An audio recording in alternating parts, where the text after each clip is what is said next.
মাননীয় স্পিকার, আমরা যদি বাংলাদেশের গত বছরের রাজস্বটি দেখি, লক্ষ্যমাত্রা ছিল 5,03,000 কোটি টাকা। সেই জায়গায় 11 মাসে অর্জিত হয়েছে 4,60,000 কোটি টাকার মতো। হাতে আছে আর 1 মাস, ধরে নিচ্ছে 48,000 কোটি টাকা সেখান থেকে আমাদের লক্ষ্যমাত্রা অর্জিত হবে। তার মানে আমাদের অর্জিত হচ্ছে 4 লক্ষ কোটি টাকা, 3,60,000 কোটি টাকা প্লাস 40,000 কোটি টাকা, অর্থাৎ হচ্ছে 4 লক্ষ কোটি টাকা। মাননীয় স্পিকার, এই বাজেটে রাজস্বের লক্ষ্যমাত্রা নির্ধারণ করা হয়েছে 6,95,000 কোটি টাকা, অর্থাৎ প্রায় 74% লক্ষ্যমাত্রা বৃদ্ধি করা হয়েছে। পৃথিবীর সব দেশে তাবৎ অর্থনৈতিক ব্যবস্থায় বাজেটের যে রাজস্বের যে প্রবৃদ্ধি থাকে সেটি 10 থেকে 12% একটা আইডিয়াল একটা ফিগার। সেই জায়গা থেকে মাননীয় অর্থমন্ত্রীর কাছে আমার প্রশ্ন, সারা দেশে বা বিগত রাজস্ব কালেকশনের যদি আমরা হিস্ট্রিটা দেখি, 10 থেকে 12%-এর জায়গায় সরকারের কাছে এমন কি মেকানিজম রয়েছে যে মেকানিজমের মধ্য দিয়ে প্রায় আমরা 75% আমরা রাজস্ব নতুন করে আমরা সংগ্রহ করতে পারবো। মাননীয় স্পিকার, সেই জায়গা থেকে আমরা বলছি যে এই যে রাজস্বের যে মাত্রাটি নির্ধারণ করা হয়েছে এবং এনবিআর এর যে সক্ষমতা রয়েছে সেটি বিবেচনায় এই বাজেটটির লক্ষ্যমাত্রা রাজস্বের ক্ষেত্রে কতটা অর্জিত হবে সেটি আসলে আমরা সন্দেহ প্রকাশ করছি। দ্বিতীয়ত, কিছুক্ষণ আগে একজন বলে গেলেন, একজন মাননীয় সংসদ সদস্য, যে আমাদের দেশের ইনভেস্টমেন্ট ফ্রেন্ডলি একটা এনভায়রনমেন্ট ক্রিয়েট করা হয়েছে। মাননীয় স্পিকার, 100 টাকার যদি আমি বাংলাদেশে ব্যবসা করি, আমাকে কর্পোরেট ট্যাক্স দিতে হয় 27.5%, অর্থাৎ আমি সেখানে 100 টাকার মধ্যে আমার পকেটে থাকে আর 72.50 টাকা, 72.5 টাকা। এই 72.5 টাকার মধ্যে আমার ডিভিডেন্ড ট্যাক্স 4.5 সহ আমাকে দিতে হয় মাননীয় স্পিকার 40%, অর্থাৎ আমার পকেটে তখন থাকে 43.5 টাকা।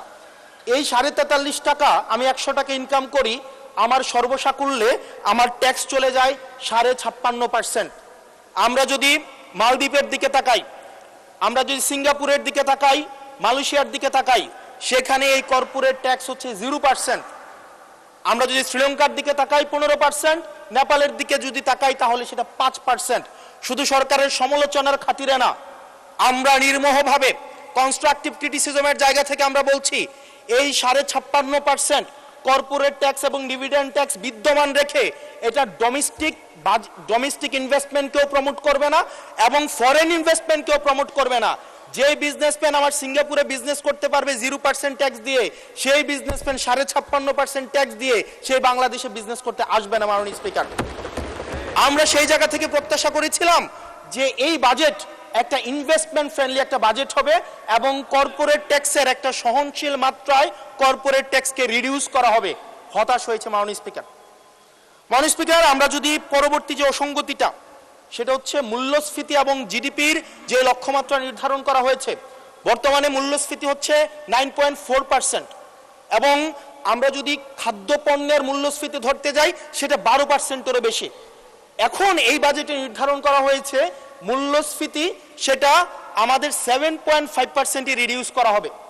পৃথিবীর সব দেশে, সব বাজেটে, সব অর্থনৈতিক ব্যবস্থায় মূল্যস্ফীতিকে নিয়ন্ত্রণ করার স্বীকৃত মাধ্যম হচ্ছে দুইটা।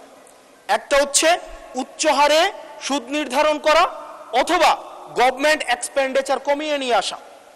আমাদের একটা অর্থ বছরে 1,40,000 কোটি টাকার একটা নির্ভরশীল অর্থনীতি বিদ্যমান রেখে আমরা কিভাবে মূল্যস্ফীতিকে আমরা 7.5%-এ নিয়ে আসব, এই যে স্ববিরোধী যে অবস্থানটা, এই জায়গাটা আমাদের কাছে আসলে মাননীয় স্পিকার স্পষ্ট না।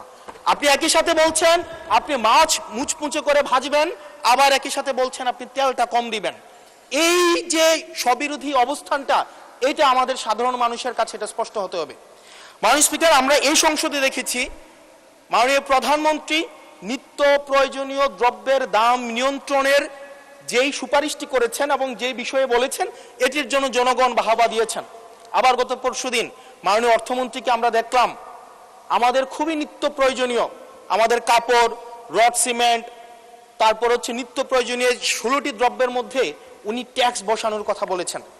এখন মাননীয় স্পিকার, প্রশ্নটি হচ্ছে এই নিত্য প্রয়োজনীয় দ্রব্যটিতে যখন ট্যাক্স বসাবে দিন শেষে বিক্রেতা কিন্তু এই ট্যাক্সের বোঝাটি আমাদের তৃণমূলের যে ক্রেতারা থাকবেন এই ক্রেতাদের থেকেই কিন্তু এই ট্যাক্সটি মাননীয় স্পিকার যাবে।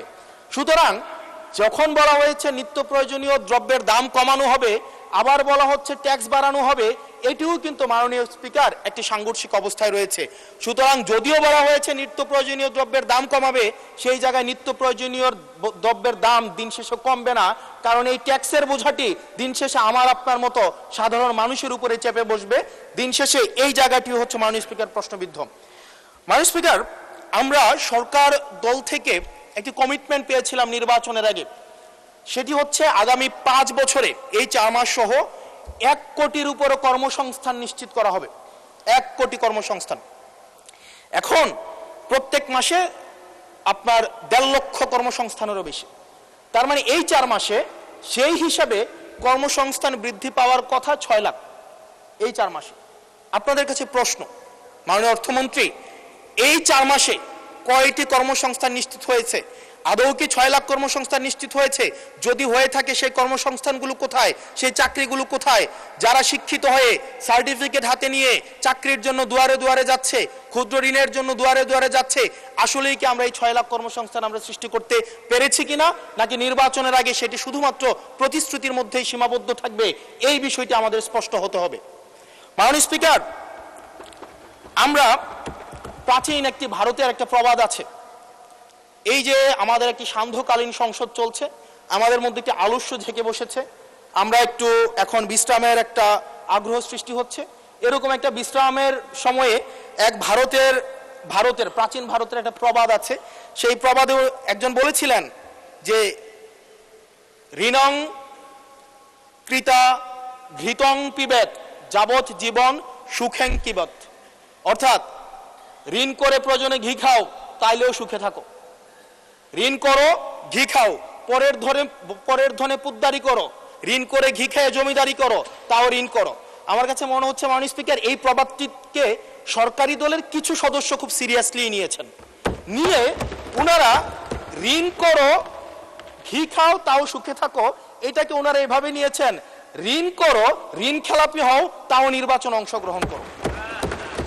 মাননীয় স্পিকার, আমরা দেখলাম এই সংসদে আমরা মাননীয় অর্থমন্ত্রীর কাছ থেকে আমরা কোনো স্পষ্ট কোনো কর্মসূচি আমরা পাই নাই। কিভাবে ব্যাংকগুলোকে যেভাবে দলীয়করণ করা হয়েছে, ব্যাংকগুলোকে দীর্ঘ 17 বছর ধরে ব্যাংকের টাকা ঋণের নামে যেভাবে বিদেশে পাচার করা হয়েছে, সেই পাচারকৃত টাকাকে কিভাবে উদ্ধার করা হবে সেটার কিন্তু সুস্পষ্ট আমরা কোনো পলিসি পাই না। মাননীয় স্পিকার, আমরা মাননীয় গভর্নর সাহেবকে মাঝে মাঝে আমরা একটু আক্ষেপ প্রকাশ করতে দেখি, 4,80,000 কোটি টাকা বিদেশে পাচার হয়েছে, সেটাকে কিভাবে আনা যাবে সেটা নিয়ে আক্ষেপ প্রকাশ পর্যন্ত আমরা দেখি। মাননীয় স্পিকার, এই যে ঋণ খেলাপি যারা আছে, নির্বাচনের আগে একটা কমন একটা স্ট্রাকচার, 5 বছর কোনো খোঁজ খবর থাকে না, তফসিলের আগে সেখানে একটু কোর্টে যাবে, কোর্টে গিয়ে ওই ঋণ খেলাপির উপরে এই অর্ডারটার উপরে একটা স্টে দিবে এবং 2% দিয়ে আবার রিশিডিউল করাবে, রিশিডিউল করিয়ে আবার নির্বাচনে অংশগ্রহণ করবে বিভিন্ন জায়গা থেকে টাকা পয়সা উঠায়া, এবং আগামী 5 বছর আবার এই ঋণ নিয়ে কোনো ধরনের আর কোনো খোঁজখবর থাকে না। জনগণের টাকা নিয়ে এই বিলাসিতা বন্ধ করতে হবে এবং ঋণ খেলাপিদেরকে ঋণ খেলাপি বলতে হবে। আমরা লজ্জা পাই একই সংসদ একসাথে শেয়ার করার জন্য, কারণ তারা জনগণের টাকা মেরে, যারা জনগণের টাকা ব্যাংক থেকে তুলে নিয়ে ঋণ খেলাপি হয়ে আবার জনগণের প্রতিনিধিত্ব করতে আসে, এই ঋণ খেলাপিদেরকে শাস্তির আওতায় আনতে হবে। এবং তারা যখন সংসদ সদস্য হয়ে নির্বাচিত হওয়ার পরেও যদি তারা ঋণ খেলাপি হয়, এমন একটি আইন প্রণয়ন করতে হবে তাদের সংসদ সদস্য পদ যেন বাতিল হয়। সেটি শুধুমাত্র সরকার দলের জন্য না, শুধু বিরোধী দলের জন্য না, সেটি বাংলাদেশের উন্নতি, প্রগতি এবং সমৃদ্ধির জন্য সেটি প্রয়োজন, এবং পরবর্তী প্রজন্মের কাছে আমাদের দায় মুক্তির জন্য এটি প্রয়োজন। মাননীয় স্পিকার, আমাদের যেই জায়গায় টাকা পাচার করা হয়েছে, অন্তর্বর্তীকালীন সরকার একটি শ্বেতপত্র প্রকাশ করেছে। এই শ্বেতপত্রতে দেখানো হয়েছে 28 লক্ষ কোটি টাকা হচ্ছে বিদেশে পাচার করা হয়েছে। 28-এর পরে কয়টা সংখ্যা হয় আমি আর্টস ইংলিশ ডিপার্টমেন্টের ছাত্র, আর্টস ব্যাকগ্রাউন্ডে পড়াশোনা করছি, আমার মাথায় আসে না। 28-এর পরে কয়টা সংখ্যা হয়? 28-এর পরে 9টা না, এটাও হয় নাই। 28-এর পরে 28 লক্ষ কোটি টাকা বিদেশে পাচার করা হয়েছে। এখন মাননীয় স্পিকার, যারা পাচার করেছে তারা সদর পেয়ে এখন হচ্ছে মাননীয় স্পিকার গুলশান বনানী ধানমন্ডি এই দেশে এখন বুক ফুলিয়ে চলাফেরা করে মাননীয় স্পিকার।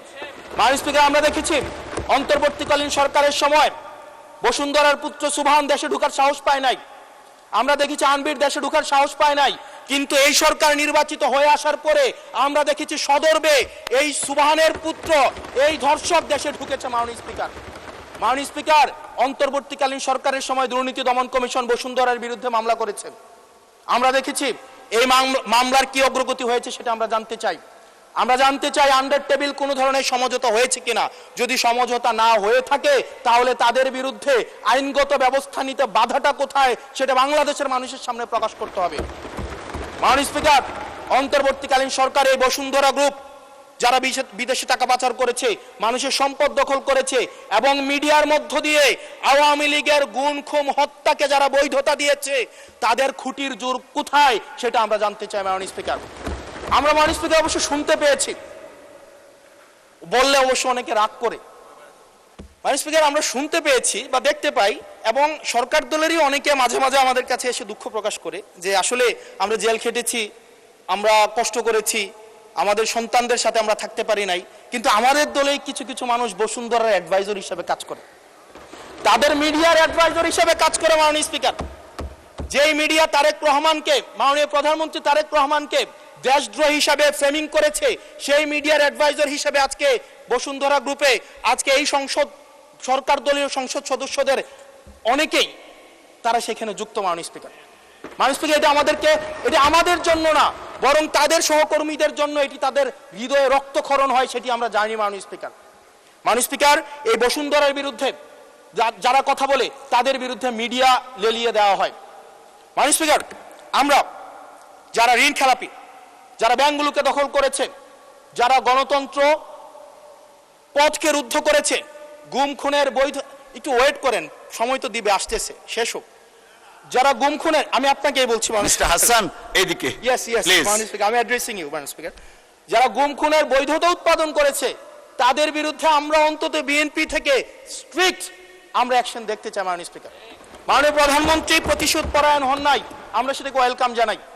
মাননীয় স্পিকার প্রতিশোধ পরায়ণ না হওয়া আর সুবিচার নিশ্চিত না করা দুইটা এক না। মাননীয় স্পিকার আমরা ওয়েলকাম করি উনি প্রতিশোধ পরায়ণ হন নাই, ব্যক্তিগত রাগ ক্ষোভের ঊর্ধ্বে উনি উঠতে পেরেছেন, কিন্তু আমরা এটা ওনার কাছ থেকে শুনতে চাই, উনার দলের কাছ থেকে শুনতে চাই গুম খুনের হত্যার উনি সুবিচার নিশ্চিত করবেন, উনি আইনের শাসন নিশ্চিত করবেন এবং এতদিন ধরে যারা মিডিয়াকে, যারা নিয়ন্ত্রিত মিডিয়ার মাধ্যমে এই ফেসিবাদের পক্ষে যারা বয়ান উৎপাদন করেছেন তাদের বিরুদ্ধে উনি সুবিচার নিশ্চিত করবেন। মাননীয় স্পিকার আমাদের প্রতিহিংসার কথা বলছি না, প্রতিশোধ পরায়ণতার কথা বলছি না। মাননীয় স্পিকার আজকে এই জায়গাতে আমরা আবার দেখতে পাচ্ছি যেটা আমাদেরকে শঙ্কার মধ্যে ফেলে, রাজনৈতিক প্রতিহিংসার রাজনীতি আবার শুরু হচ্ছে। মাননীয় স্পিকার একজন সরকার দলীয় একজন প্রতিমন্ত্রীর বিরুদ্ধে কথা বলায় মিডিয়ার একজন সম্পাদকের বিরুদ্ধে মামলা করা হয়েছে। মাননীয় স্পিকার এটা খুবই দুঃখজনক, ওনাকে জেলে নেওয়া হয়েছে একজন প্রতিমন্ত্রীর বিরুদ্ধে কথা বলায়। এবং মাননীয় স্পিকার আমি আপনার প্রোটেকশন দাবি করছি, কারণ আমরাও বলতে ভয় পাই, কারণ আমরা যদি সরকারের সমালোচনা করি, কোন প্রতিমন্ত্রীর বিরুদ্ধে কথা বলি, মন্ত্রীর বিরুদ্ধে কথা বলি, আমার এলাকার বাজেট দিয়ে বন্ধ করে দিবে না সেটার কিন্তু নিশ্চয়তা নাই। সেই কারণে আমাদের মধ্যে অনেকেই কথা বলার সময় আওয়াজটা একটু কম করে বলে।